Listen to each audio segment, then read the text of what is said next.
मनुष्य ने गरिमा कहाँ खो दी है? यह मनुष्य का ओस कहाँ गया? इसके मूल कारण की खोज करनी ही होगी, और मूल कारण कठिन नहीं है समझ लेना। जरा अपने ही भीतर खोदने की बात है और जड़ें मिल जाएंगी समस्या की।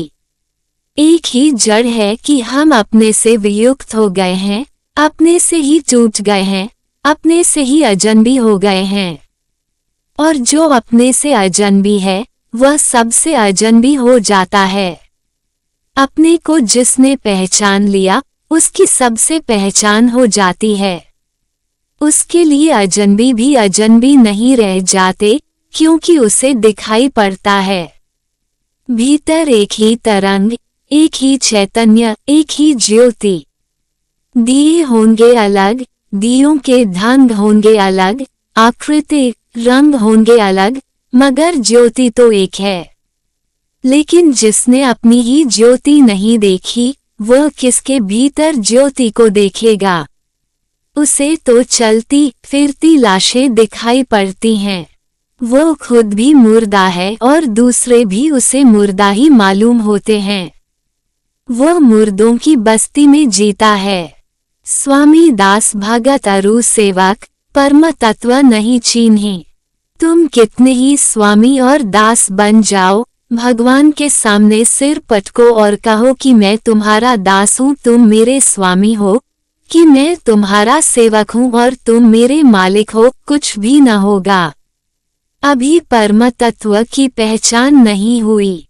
क्यों? क्योंकि जहाँ परम तत्व की पहचान है वहाँ मैं और तू का भेद नहीं है। वहाँ कौन दास और कौन मालिक? वहाँ कौन सेवक, कौन प्रभु? वहाँ कौन भक्त, कौन भगवान? राम कृष्ण मंदिर में पूजा करते करते अपने को ही भोग लगा लेते थे। जब ये खबर लोगों को पता चली तो लोगों ने कहा ये किस तरह का पुजारी है, ये तो पाप हो रहा है। मंदिर के ट्रस्टियों की बैठक हुई। उन्होंने रामकृष्ण को बुलाया कि हमने ये सुना है कि तुम भगवान को भोग लगाते लगाते अपने को भोग लगा लेते हो।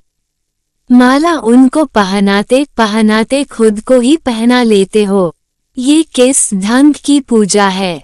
रामकृष्ण ने कहा, पूजा का भी कोई ढंग होता है। ये भी खूब बात रही। अरे पूजा तो बेढंगी ही होती है, इसमें ढंग होता ही नहीं। ये तो प्रीति है, प्रीति की कोई रीति होती है। ये तो मौज है। जब मेरे भीतर और उसके भीतर मुझे एक ही दिखाई पड़ने लगता है तो कौन पहना रहा है माला और कौन पहन रहा है, कौन रखे हिसाब? वही है पहनने वाला, वही है पहनाने वाला, वही है भोग लगाने वाला, वही है भोग स्वीकार कर लेने वाला।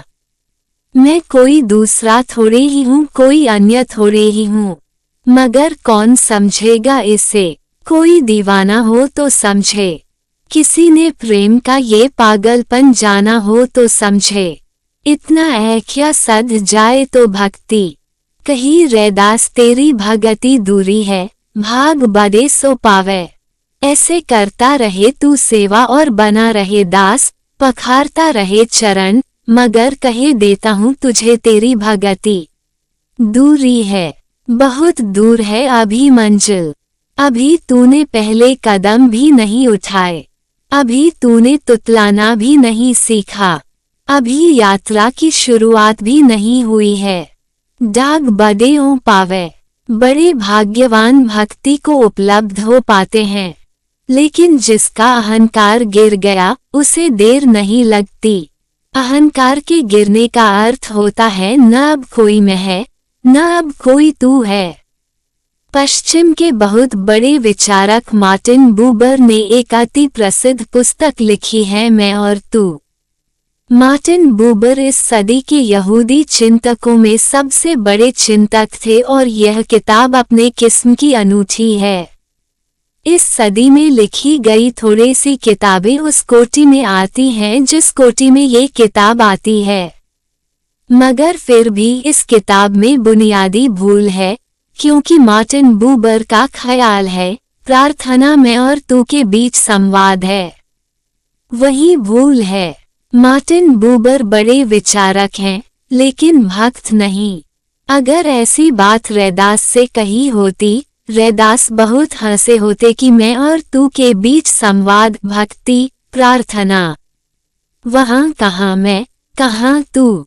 वहाँ कोई मैं तू नहीं रह जाता, संवाद का तो सवाल ही नहीं उठता। और जहाँ संवाद है वहाँ विवाद हो सकता है, ख्याल रखना। और जहाँ मैं तू है, वहाँ मैं तू हो सकती है, किसी भी वक्त हो सकती है। जब तक मैं और तू मौजूद हैं, तब तक मैं तू की संभावना मौजूद है। तू मैं भी हो सकती है। और संवाद कब विवाद में बदल जाए, क्या देर लगती है। संवाद और विवाद कुछ बहुत भिन्न नहीं है, एक ही सिक्के के दो पहलू हैं। नहीं, रैदास कहीं मार्टिन बूबर से ज्यादा गहराई और सच्चाई की बात कह रहे हैं।